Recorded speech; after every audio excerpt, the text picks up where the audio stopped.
Stories and Documentary Network. Welcome back to our channel. The Bamana Empire was a powerful West African state that emerged in the 17th century in present-day Mali. Rooted in the Mande cultural and linguistic group, the Bamana civilization thrived through a unique blend of military conquest, agricultural expansion, and resistance to Islamic influence.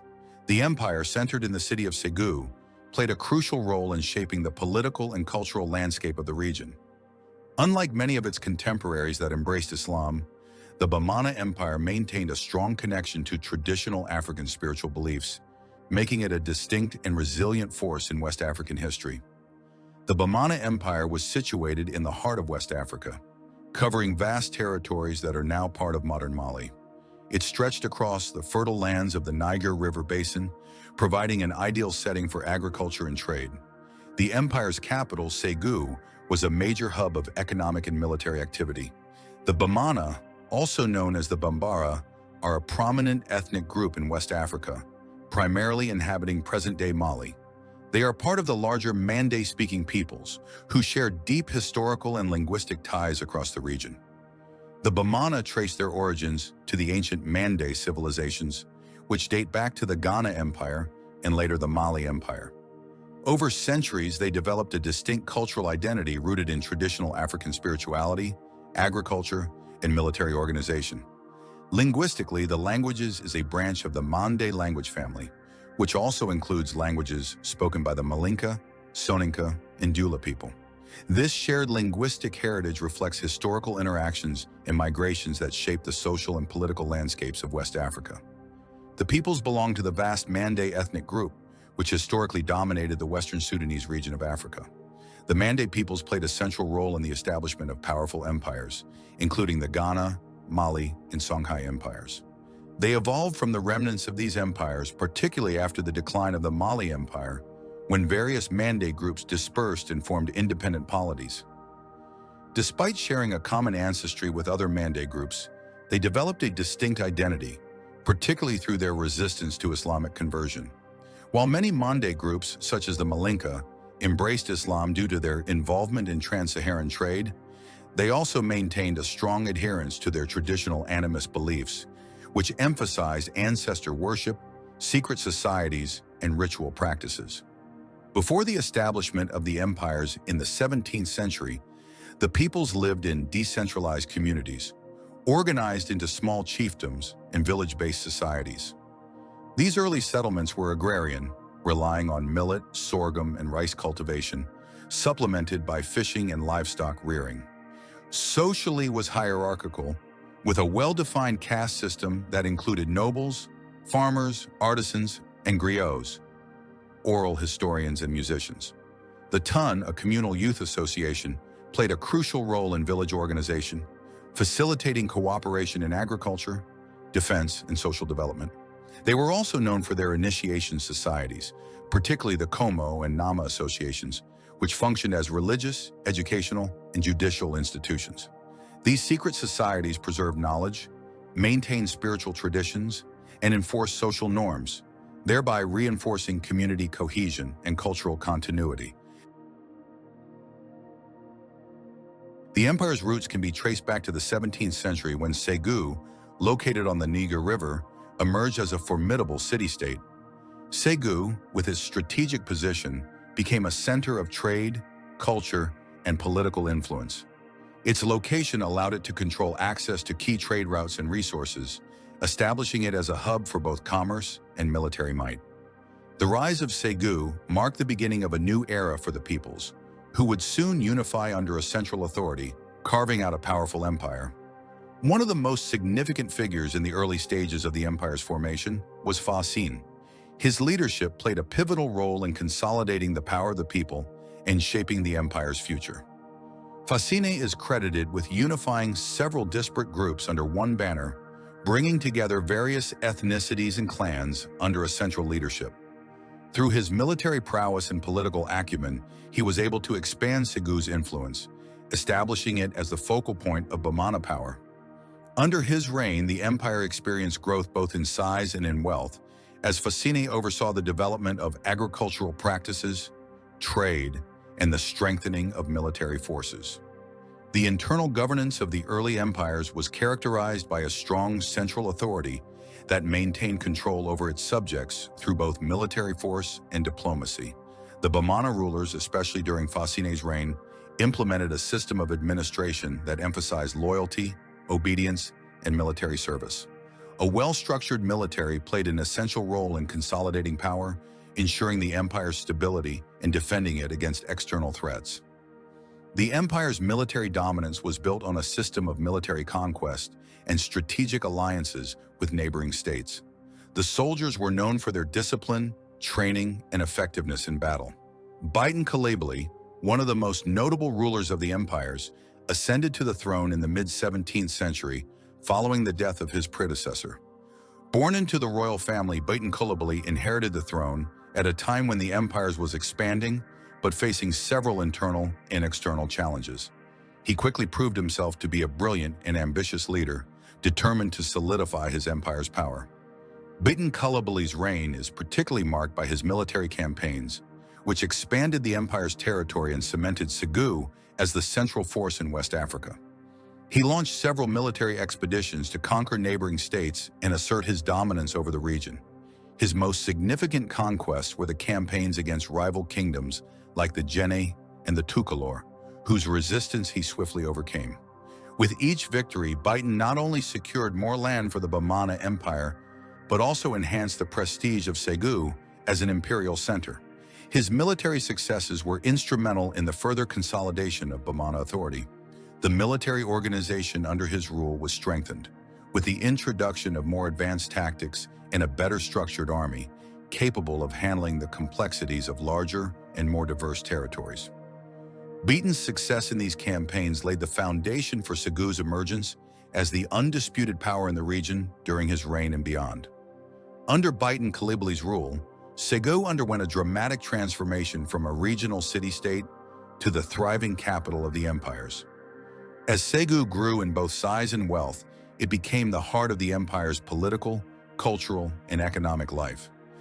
Baitan recognized the strategic importance of Segou's location along the Niger River and its central role in facilitating trade and communication across the empire. He reinforced the city's infrastructure, investing in the construction of public buildings, military fortifications, and marketplaces that would cater to the growing population. Segou also became a center for the arts and culture under Baitan's leadership. The city attracted scholars, artists, and merchants from all corners of West Africa, enriching the intellectual and cultural landscape of the empire. Segou's expansion was not only a reflection of Baitan's military successes, but also his vision for the future of the Bamana Empire as a unified and prosperous state. Baitan Kalibali's reign was also marked by significant political and administrative reforms that helped strengthen the central authority of the empires. He recognized the need for a more structured and effective system of governance to manage the growing empire. To this end, he established a centralized bureaucracy that was tasked with overseeing the various regions of the empire. These administrators were responsible for implementing the ruler's policies, collecting taxes, and maintaining law and order across the vast territory. In addition to these administrative reforms, Baitan introduced new systems of justice and taxation, ensuring that resources were allocated efficiently and that subjects were treated fairly under the law. The introduction of a formal legal system also helped to reduce internal strife and maintain social stability. Baitan's ability to balance military conquest with political reform helped to solidify his rule and ensured the longevity of the empires. Perhaps one of his most notable contributions was his support for religious institutions, particularly Islam, which was becoming increasingly influential in the region. Baitan's efforts to foster religious tolerance helped maintain peace among the diverse peoples within the empire, including those who adhered to traditional African beliefs alongside the growing Muslim population. The reign of Baitan Kalibali stands as one of the most prosperous periods in the history of the Bamana Empire. His military conquests, political reforms, and vision for a unified empire helped transform Segou into a formidable power that would dominate the region for generations to come. The society of the empires was structured around a complex social hierarchy that was influenced by both traditional African customs and the political needs of the empire. At the top of this social pyramid were the ruling class, including the king, or sultan, his family, and other elite families who held positions of power and influence. These individuals typically controlled the wealth and resources of the empire and were responsible for making important decisions regarding governance and military campaigns. Beneath the royal family were the nobles and high-ranking officials who helped manage the empire's regions and cities. These individuals were often given titles and land as a reward for their loyalty and service to the crown. They formed the administrative backbone of the empire, overseeing taxation, military recruitment, and law enforcement. The free commoners were the largest social group in the Bamana Empire.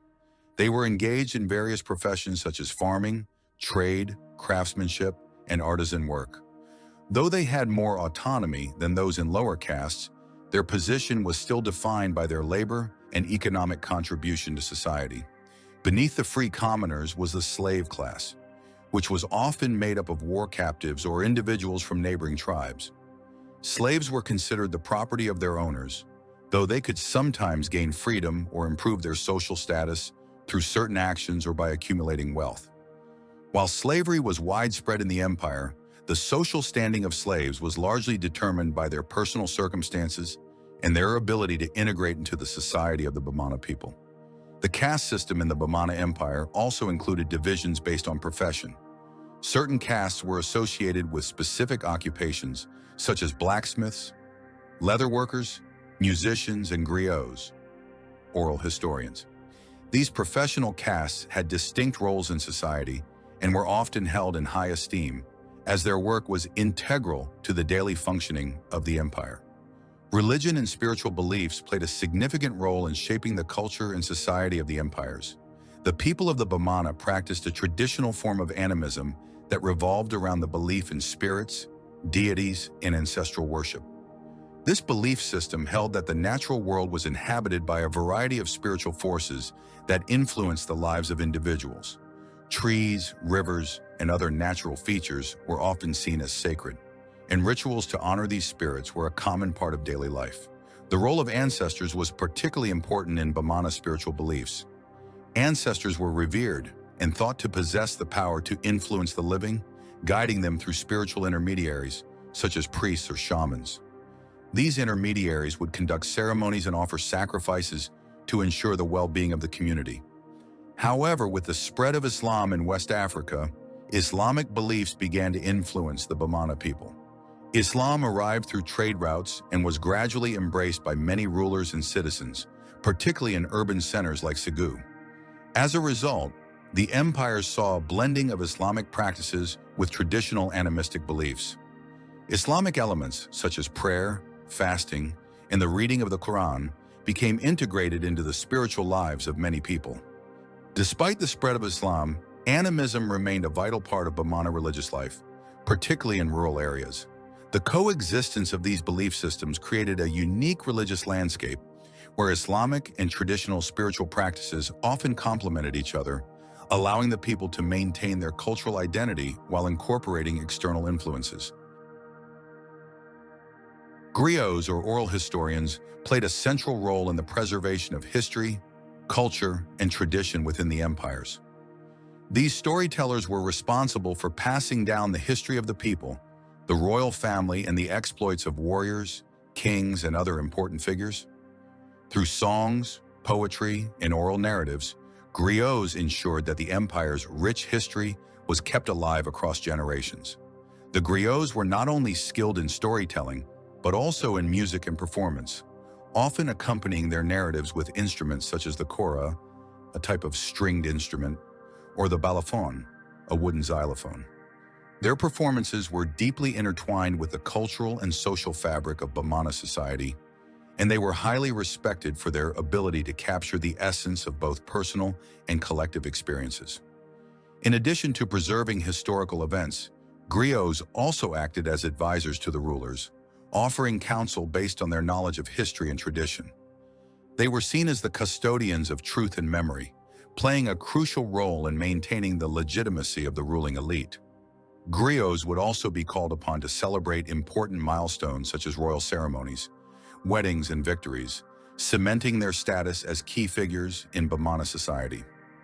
The preservation of history through oral traditions was critical in an empire that lacked written records for much of its history. The griot's ability to convey the past to new generations ensured that the Bamana Empire's legacy continued to thrive in the collective memory of its people. The decline of the empires was precipitated by a combination of internal strife and a weakening of the central authority that had once held the empire together. As the empire expanded, its internal cohesion became more difficult to maintain. The vast territories under Bamana rule, with diverse ethnic groups and varying local interests, made it challenging for the central government in Segou to exert consistent control over the entire empire. Regional leaders and military commanders began to assert more independence, often ignoring orders from the central government or engaging in power struggles with one another. This fragmentation led to a decline in the strength of the Bamana military and administrative structures, which had previously been the backbone of the empire's success.